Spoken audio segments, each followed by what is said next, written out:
Last episode में हमने देखा था कि जिनू अपना रिवैक्यूएशन करने आया था। वो देखता है कि यहाँ पे काफी सारी प्रेस आई हुई है। वो मन में कहता है क्या प्रेस को पहले पता चल चुका है कि क्या हुआ है? मुझे नहीं लगता, क्योंकि कोई मुझे पहचान नहीं रहा। आगे वो कहता है अब मैं हंटर एसोसिएशन की बिल्डिंग के अंदर कैसे जाऊँ? जिनू अंदर जाने की तो कोशिश करता है, लेकिन उसे एक सिक्योरिटी गार्ड रोक देता है। वो उसे कह रहा होता है कि क्या तुम एसोसिएशन के लिए काम करते हो? तुम इन रिपोर्टर्स को नहीं देख रहे क्या? ऐसे उनके सामने से तुम नहीं जा सकते। जिनू उसे कहता है मैं ऐसे यहाँ पे नहीं आया हूँ, मेरी यहाँ पे अपॉइंटमेंट है। लेकिन फिर भी वो सिक्योरिटी गार्ड जिनू से कहता है अभी अंदर जाना मना है, चलो वापस चले जाओ। ली मिसंग मन में कह रहा होता है ये गधा कौन है? मैं तो चाहता हूँ कि सिक्योरिटी गार्ड इसे लात मार के निकाल दे। सिक्योरिटी गार्ड जिनू पे चिल्ला के कहता है तुम्हें अंदर जाने की परमिशन नहीं है। तभी पीछे से मिस्टर गोगोनी आ जाते हैं और वो उस गार्ड से कहते हैं आखिर तुम्हें किसने कहा कि उसे अंदर जाने की परमिशन नहीं है? वो लड़का मेरा गेस्ट है। फिर वो ली से कहते हैं मिस्टर ली तुम जानते हो ना तुम्हें यहाँ पे प्रेस रखने की परमिशन किसने दी है? मिस्टर ली एकदम से पैनिक हो जाता है और वो कहता है कि हाँ मुझे पता है सर। फिर मिस्टर गो और जिनू अंदर जाने लगते हैं। ये देख के प्रेस वाले कहने लगते हैं कि आखिर वो कौन था? चेयरमैन उसके साथ एसोसिएशन के अंदर क्यों गए हैं? क्या किसी को पता है कि वो कौन है? इनकी बातें सुन के मिस्टर ली को काफी ज्यादा गुस्सा आ जाता है। वो कह रहा होता है कि उसकी हिम्मत कैसे हुई मेरा शो बिगाड़ने की। फिर वो सिक्योरिटी गार्ड से कहता है कि उसके बारे में पता करो जो अभी चेयरमैन के साथ अंदर गया है। मैं भी तो देखूं वो कितना ग्रेट है। सिक्योरिटी गार्ड करता है ठीक है। आगे हम देखते हैं कि ली पर से सभी रिपोर्टर का ध्यान हट चुका था। वो बहाना बना के सीधे एसोसिएशन के अंदर जा रहा होता है, लेकिन जुनजुल और दो एजेंट उसे रोक देते हैं। वो उसे कहते हैं कि तुम्हारा इवैक्यूएशन का टाइम निकल चुका है। अभी दूसरा हंटर रिवैक्यूएशन कर रहा है और ये रिवैक्यूएशन 11 बजे तक चलेगा।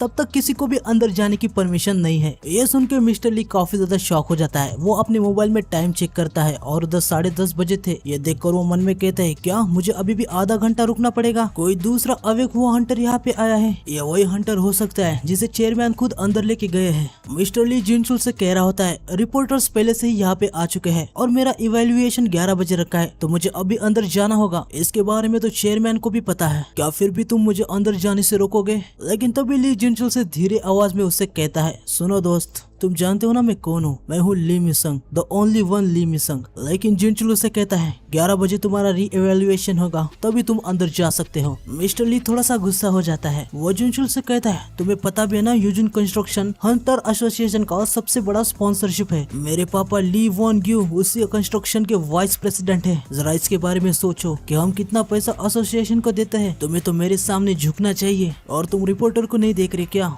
उनके सामने तुम मेरे साथ ऐसा बर्ताव कैसे कर सकते हो? क्या तुम इसके परिणाम झेलने के लिए तैयार हो? लेकिन जिनचुल उसे कहता है कि हाँ मैं तैयार हूँ, जो उखाड़ना है उखाड़ ले। ये सुन के ली काफी ज्यादा शॉक हो जाता है। वो जिनचुल को चिल्ला के कहता है आखिर तुम खुद को क्या समझते हो? उस हंटर में ऐसी क्या बात है? जिनचुल अपना चश्मा निकाल देता है और रेज वाली आंखों से उसे कहता है अगर मैंने तुम्हें बता दिया तो तुम इसके परिणाम झेलने के लिए तैयार हो? मिस्टर ली जिनचुल को ऐसा देख के काफी ज्यादा डर जाता है। आगे हम मिस्टर गो और जिनू को देखते हैं जो कि इवैक्यूएशन रूम की तरफ जा रहे होते हैं। उधर बेक और चोई पहले से ही आए होते हैं। हमें पता चलता है कि वो दोनों यहाँ पे 1 घंटे से वेट कर रहे थे। आगे मिस्टर को जिनू से कहते हैं लास्ट यस रैंक के हंटर को अवेक हुए 2 साल हो चुके हैं और ऊपर से हंटर गिल्ड ने तुम्हारी स्ट्रेंथ को देख लिया है, तो वो तुम्हें अपने गिल्ड में लेने के लिए मर रहे होंगे। फिर जिनू और मिस्टर को इवैक्यूएशन रूम में आ जाते हैं। ये थोड़ा सा अलग रूम है। यहाँ पे एक एजेंट जिनू से कहता है आपकी रिवैक्यूएशन करने से पहले हमें आपकी स्किल को देखना होगा। फिर जिस हिसाब से आपकी स्किल होगी उसको उसी कैटेगरी में सेट किया जाएगा। आप कौन सी स्किल यूज कर सकते हैं? जिनू अपने एक मेज शैडो को समन करता है और कहता है मैं ये कर सकता हूँ। एजेंट कहता है क्या आपने ये समन किया है? क्या आप बीस्ट को समन करने के कैपेबल है? मिस्टर गो जिनू से कहते हैं मिस्टर संग तुम बस इतना ही समन नहीं कर सकते है ना? जिनू समझ जाता है। वो मन में कहता है अब झूठ बोलने से कुछ भी नहीं होने वाला। पहले ही काफी लोगों ने मुझे एक्शन में देख रखा है। मैंने अभी अभी काफी हाई और को मेरा शेडोज बनाया है, तो ये रहा। जिनू अपने काफी सारी शेडोज को समन कर देता है और वो इस एजेंट से कहता है मैं ऐसे 100 और को समन कर सकता हूँ। मिस्टर गो, बेक और चोई ये नजारा देख के काफी ज्यादा शॉक हो जाते हैं। आगे वो एजेंट कहते हैं क्या तुम ऐसे 100 और को समन कर सकते हो? ये तो इम्पॉसिबल है। बेक जिनू को देख के हैरानी से अपने मन में कह रहा था इसके पास तो हद से ज्यादा मैजिक की कैपेबिलिटीज है। जब मैं इसे पहले मिला था तो वो इतना स्ट्रॉन्ग नहीं था। ये तो काफी आश्चर्यजनक फर्क है। मैं उसकी पावर को महसूस कर पा रहा हूँ, उसके सामने मेरी पावर कुछ भी नहीं है। जिनू अपना एस रैंक का लाइसेंस देख रहा था। तभी बेक जिनू से कहता है मिस्टर सन क्या मुझे आपका थोड़ा सा वक्त मिल सकता है? पर जिनू से कहता है माफ कीजिए मेरा कुछ काम काम अधूरा रह गया है, मुझे उसे पूरा करने जाना होगा। जुनू अपना जाने लगता है, तभी बेक जुनू से कहता है अगर मैं तुम्हारी जगह होता तो उस रास्ते से नहीं जाता। पर जुनू को लगता है कि वो उसे काफी अच्छा ऑफर देंगे और वो अगर उनके ऑफर को नहीं लेगा तो उसे काफी बड़ा रिग्रेट होगा। वो बाहर आ जाता है, उसके सामने काफी सारी लाइट चमकने लगती है। इसे देख के जुनू काफी ज्यादा हैरान हो जाता है और न्यूज में बताया जाता है कि संग जुनू नया एस रैंक हंटर है। इससे सबको पता चल जाता है कि जुनू एस रैंक हंटर है। आगे हमें 10 मिनट पहले का सीन दिखाते हैं। अपनी बेइज्जती बचाने के लिए लियो प्रेस के सामने कहता है मैं भले ही लो रैंक का आऊं, फिर भी मैं मैजिक बीट से लड़ूंगा, जिससे मैं अपने फैंस को खुश कर सकता हूं जो मुझे हमेशा सपोर्ट करते हैं। वहाँ पे वो काफी सारी बकवास की बातें करता रहता है। आगे हम देखते हैं कि प्रेस वाले को कोई कॉल करके बता देता है कि साउथ कोरिया के 10th एस रैंक हंटर की आइडेंटिटी रिवील हो चुकी है। ये सुन के सारी प्रेस बहुत ही ज्यादा शॉक हो जाती है। प्रेस वाले न्यू एस रैंक हंटर की ही बात कर रहे थे। मिस्टर ली भी अपने मोबाइल के अंदर न्यू एस रैंक हंटर की फोटो देखते हैं और उसे तो पता ही था कि वो कौन है। आगे प्रेस वालों को ये भी बात पता चल जाती है कि एसोसिएशन वालों ने इवैक्यूएशन सेंटर को न्यू एस रैंक हंटर के लिए बंद किया है, ना कि लिम मिसन के लिए। फिर हम देखते हैं कि सारी की सारी जो प्रेस है ना वो एस रैंक हंटर के लिए निकल जाती है। मिस्टर लिम बस देखता ही रह जाता है।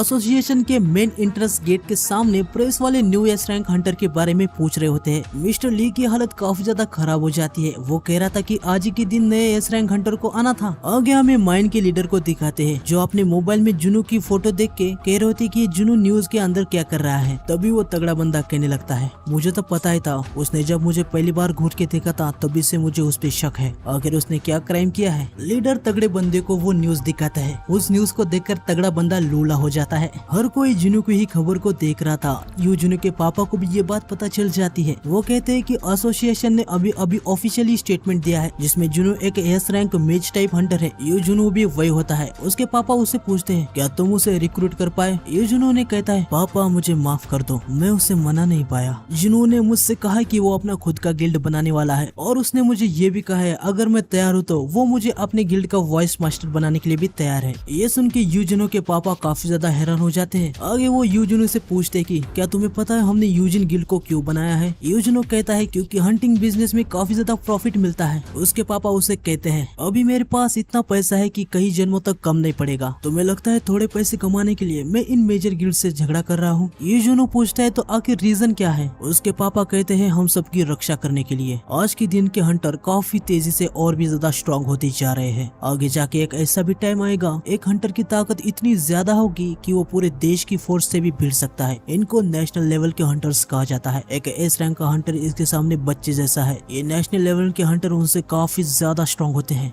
लीगल सिस्टम और गवर्नमेंट पे हम हमेशा निर्भर नहीं रह सकते। मैं एक ऐसा गिल्ड बनाना चाहता हूँ जिसमें सिर्फ भरोसे वाले हंटर ही आए, जिन पे हम ट्रस्ट कर पाए, जिन पे हम डिपेंड रह पाए। और मुझे लगता है कि तुमने पहले से ऐसे किसी एक को ढूंढ लिया है, तो तुम्हें मैं यूजिन गिल्ड का लीडर बनाने के लिए अप्रूव देता हूँ। ये सुन के यूजिन काफी ज्यादा शॉक हो जाता है। आगे उसके पापा उसे कह रहे होते कि गिल्ड को अच्छे से बनाओ, उसे अच्छे से फैलाओ, स्ट्रॉन्ग हंटर्स को जमा करो जिसपे तुम्हें यकीन हो और उनसे अच्छी दोस्ती करो। फ्यूचर में यही हंटर्स तुम्हारी रक्षा करेंगे। यूजिन अपने पापा से कहता है थैंक यू पापा, लेकिन मैं आपके ऑफर को एक्सेप्ट नहीं कर सकता। ये सुन के यूजिन के पापा काफी ज्यादा हैरान हो जाते हैं। आगे वो अपने पापा से कहता है कि मैं जिनू के गिल्ड में जाने वाला हूँ। आगे हमें जिनू को दिखा दे जिसके सामने रिपोर्टर्स उसकी काफी तस्वीरें खींच रहे थे। जिनू मन में कहता है ये मेरे सामने इतने सारे रिपोर्टर्स क्या कर रहे हैं, ये ली मिशन की फोटो क्यों नहीं खींच रहे। आगे मीडिया के सवाल शुरू हो जाते हैं। वो जिनू से पूछते हैं कि मिस्टर संग क्या आप सच में एक ई रैंक के हंटर थे जो एसोसिएशन का एक पार्ट था। अभी आप रीअवेक हुए हैं, ये कोई ऐसी चीज नहीं है जो रोज रोज देखने को मिलती है। आपको कैसा महसूस हो रहा है। आगे हम देखते हैं कि बेक ने फिर से जिनू के कंधे पे हाथ रख दिया था। वो उसे कहता है कि इनसे छुटकारा पाना बहुत ही मुश्किल है, इससे तुम्हें काफी ज्यादा दिक्कत हो जाएगी, आओ हम तुम्हें घर तक ले जाएंगे। पर जिनू अचानक से वहाँ से बहुत स्पीड से दूसरी जगह जाता है और साइड में जाके अपना चेहरा छुपा के वो वहाँ से निकलने लगता है। सब प्रेस वाले हैरान हो जाते हैं। वो कहते कि अभी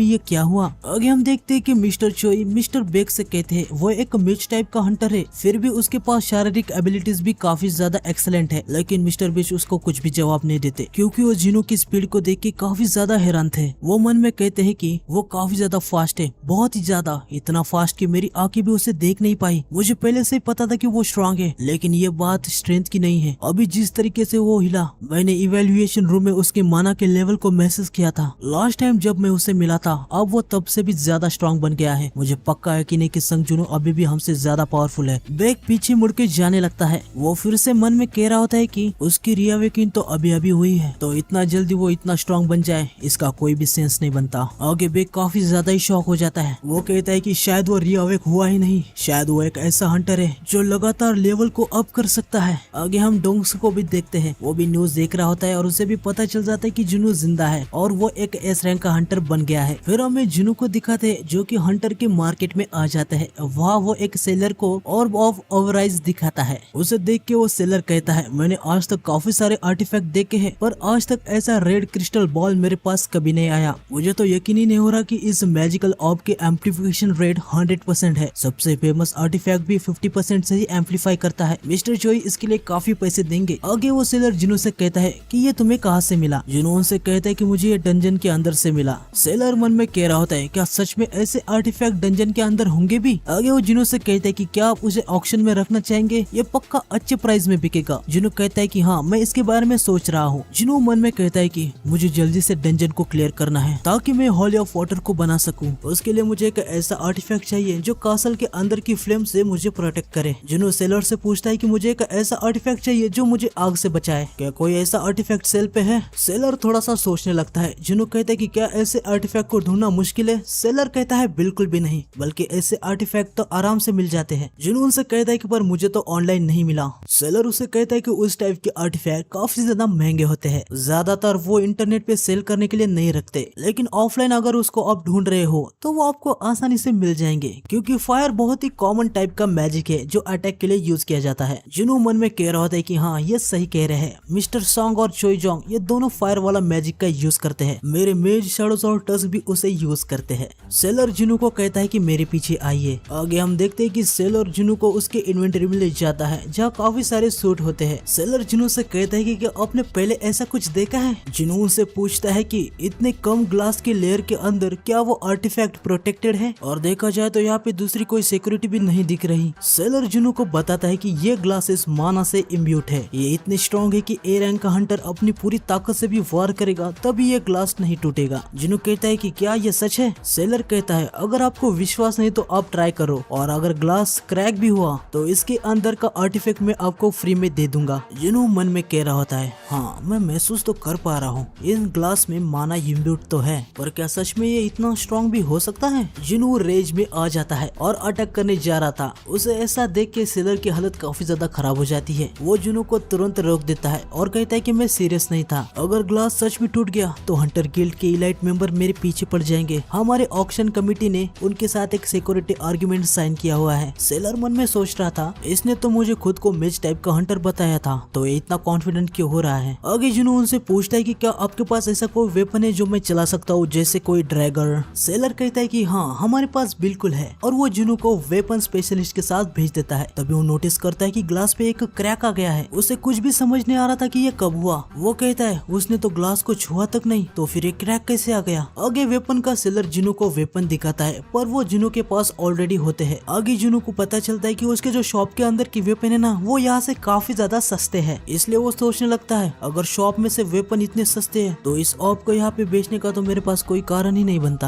आगे हमें वाइट गिल्ड में दिखाते हैं जहाँ बेक अभी भी जुनू के बारे में ही सोच रहा था। वो कहता है कि क्या ये पॉसिबल है, एक हंटर जो लगातार लेवल अप कर सकता है। मैं जब अपने इनलाइनमेंट स्टेट में होता हूँ तो मैं अपने दुश्मन की स्किल को देख सकता हूँ और मैं उनकी पावर लेवल को भी महसूस कर सकता हूँ। मुझे पक्का यकीन है कि जब मैं संग जुनू को रेड गेट पे मिला था तब वो अभी से वीक था। मैं भी कितना नादान हूँ, उसके जैसा कोई स्ट्रॉन्ग दूसरों के गिल्ड में क्यों ही ज्वाइन होगा। वो तो खुद ही अपना गिल्ड बना सकता है। अब इससे कोई फर्क नहीं पड़ता कि देश में कौन सा गिल्ड नंबर 1 है या 2। अगर वो लगातार स्ट्रॉन्ग बन सकता है तो वही हमेशा नंबर 1 रहेगा। चोई और मैं उसके पीछे लग के बस खुद का टाइम वेस्ट कर रहे हैं। आगे हमें जुनू के अपार्टमेंट को दिखाते जहाँ उसके अपार्टमेंट के नीचे काफी सारे रिपोर्टर आ चुके थे। वहाँ पे मिस्टर आहन और वो लेडी भी जुनू से मिलने आई थी, पर अभी उन्हें लगता है कि इतनी भीड़ में वो उससे नहीं मिल पाएंगे। जिन्ना ऊपर से रिपोर्टर को देख रही थी। वो जुनू से कहते हैं कि ये रिपोर्टर तो अभी भी बिल्डिंग के नीचे है। प्रेस वाले जिन्हा की भी फोटो निकालने लगते हैं, वो तुरंत छुप जाती है। जिन्हू जिन्हा से पूछता है क्या मैं नीचे जाके उनसे कहूँ कि यहाँ से चले जाए। जिन्हा कहती है नहीं ऐसा मत करो, तुमको पहले ही इंटरनेट पे काफी ज्यादा हेट वाले कमेंट आ रहे हैं, आग को और बढ़ाने की कोई जरूरत नहीं है। जिन्हू उसे कह रहा होता है कि मैंने ऐसा क्या किया जो मुझे हेट कमेंट मिल रहे हैं। जिन्हा उसे बताती है तुम्हें याद नहीं, तुमने रिपोर्टर को कुछ भी कहे बिना वहाँ से निकल गए। वैसे भी जाने दो, मुझे इन लोगों के बारे में चिंता करने की कोई जरूरत जरूरत नहीं है और तुम्हें भी नहीं करनी चाहिए। तभी दरवाजे पे रिंग बजती है। जुनू को थोड़ा सा गुस्सा आ जाता है। वो कहता है कि अभी वो सामने के दरवाजे की रिंग भी बजा रहे हैं, उनको सबक सिखाना ही पड़ेगा। जिन्हा पीछे से डरते हुए कहती है, नहीं जुनू ऐसा मत करो। जुनू दरवाजे को खोल देता है और बाहर कोई और नहीं बल्कि यू जिनू होता है। जुनू अपना बैग पैक करके आया होता है। वो रोते रोते जुनू से कहता है, सर मेरे पापा ने मुझे घर से निकाल दिया।